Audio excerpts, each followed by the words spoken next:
Hi friend, welcome back to my channel Shri official 3. అందరూ ఎలా ఉన్నారండి? బాగున్నారా? నేను కూడా చాలా బాగున్నాను. ఈరోజు మనం టాబ్లెట్స్ గురించి మాట్లాడుకుందాం. మనం వేసుకునే టాబ్లెట్స్ వేరు వేరు రంగుల్లో ఎందుకు ఉంటాయో మీకు తెలుసా? రంగులకు రోగంతో సంబంధం లేదు. అది ఏంటో మనం ఇప్పుడు తెలుసుకుందాం. మనం వేసుకునే tablets blue colour, green colour, red colour, white colour, yellow కలర్లో ఉంటాయి. అసలు మాత్రలకు వేరే వేరే కలర్స్ ఎందుకు ఉంటాయి? రోగానికి రంగులకు ఏదైనా సంబంధం ఉందా? ఈ పూర్తి వివరాలు ఏంటో ఇప్పుడు మనం తెలుసుకుందాం. ఆరోగ్యమే మహాభాగ్యం అంటారు. ఆరోగ్యం బాగోలేనప్పుడు డాక్టర్ దగ్గరికి వెళ్ళడం సహజం. డాక్టర్ వైద్య పరిస్థితిని బట్టి మెడిసిన్ రాసిస్తుంటారు. అప్పుడు మీరు ఒక విషయం గమనించే ఉంటారు. డాక్టర్ ఇచ్చే మాత్రలు వివిధ రంగుల్లో ఉంటాయి. Red colour, blue colour, green colour, yellow colour, white colour, ఇలా రకరకాల రంగుల్లో ఉంటాయి. మీరు ఎప్పుడైనా ఆలోచించారా మాత్రలు వేర్వేరు రంగుల్లో ఎందుకు ఉంటాయో? కానీ ఈ రంగులు కేవలం ప్రదర్శన కోసం మాత్రమే కాదు, దీని వెనకాల చాలా కారణాలు ఉన్నాయి.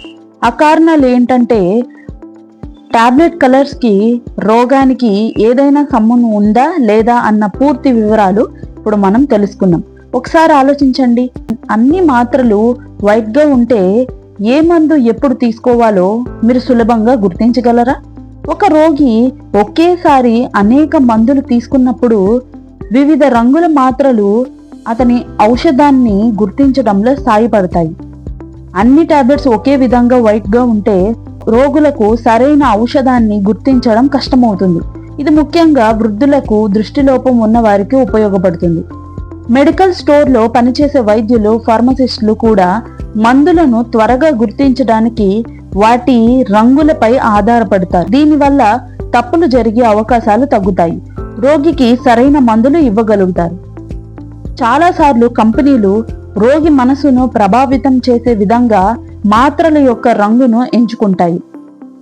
బ్లూ గ్రీన్ టాబ్లెట్స్ సాధారణంగా నొప్పి నివారణ మందులు, ఆందోళన నివారణ, మత్తు మందుల కోసం ఉపయోగిస్తారు. ఎందుకంటే ఈ కలర్స్ మనసుకు ప్రశాంతతను కలిగజేస్తాయి. రెడ్, ఆరెంజ్ కలర్, ఇవి దేనికి పనిచేస్తాయో మనం ఇప్పుడు తెలుసుకుందాం. ఇవి దేనికి పనిచేస్తాయి? శక్తిని పెంచేవి లేదా వేగంగా పనిచేసే మాత్రలకు ఈ రంగులు వాడతారు. ఎందుకంటే ఈ రంగులు శక్తి కార్యాచరణ పెరుగుదలను సూచిస్తాయి. బ్లాక్, ఎల్లో, ఐరన్, విటమిన్ సంబంధిత మందులకు ఈ కలర్స్ ఉంటాయి. ఇవి శరీరంలో పోషకాలను పెంచడానికి పనిచేస్తాయి.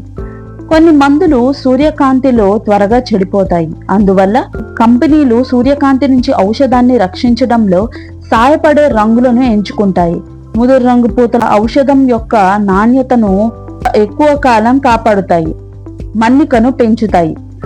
కొన్ని మందులు చాలా చేదుగా ఉంటాయి. వేసుకోవాలంటే అదో రకంగా ఉంటుంది. వాటి రుచి రోగులకు అసలు నచ్చదు. రంగురంగుల పూత ఔషధాన్ని ఆకర్షణీయంగా చేయడమే కాకుండా దాని చేదును దాచిపెడుతుంది. దీంతో రోగులు దాన్ని సులభంగా మింగగలరు. పిల్లలకు మందులు వేయడం చాలా కష్టం. పిల్లలకు మందు వేయడానికి తల్లిదండ్రులు నానా తంటాలు పడతారు. పిల్లలకు మందులు ఇవ్వడం చాలా కష్టమైన పని. అందుకే కంపెనీలు చాక్లెట్, స్ట్రాబెర్రీ, ఆరెంజ్ రుచిగల సిరప్లు, రంగురంగుల చూయింగ్ టాబ్లెట్స్ తయారు చేస్తాయి. దీంతో పిల్లలు ఆ మందును సంతోషంగా తీసుకుంటారు. వాస్తవం చెప్పాలంటే ఔషధం యొక్క రంగు వ్యాధిపై ఆధారపడి ఉండదు. కానీ రోగి యొక్క మానసిక స్థితి, ఔషధం యొక్క గుర్తింపు, దాని భద్రతను దృష్టిలో ఉంచుకొని ఇది నిర్ణయించబడుతుంది. అయితే కొన్నిసార్లు వైద్యులు మానసిక ప్రభావం కోసం నిర్దిష్ట రోగుల మందులను కూడా సూచిస్తారు. ఇది కేవలం సాధారణ సమాచారం కోసం మాత్రమే. ఇది ఏ విధంగానూ ఏ మెడిసిన్ లేదా చికిత్సకు ప్రత్యామ్నాయం కాదు. ఈ వీడియోని మీరు ఎన్ని వరకు చూసినందుకు చాలా థ్యాంక్ యూ. వీడియో మీకు నచ్చినట్లయితే లైక్ చేయండి, షేర్ చేయండి, కమెంట్ చేయండి, సబ్స్క్రైబ్ చేసుకోవడం మర్చిపోవద్దు. పక్కనే ఉన్న బెల్ సింబల్ మీరు ప్రెస్ చేయండి. మరిన్ని వీడియోస్తో నేను ముందుకు వస్తాను. Thank you.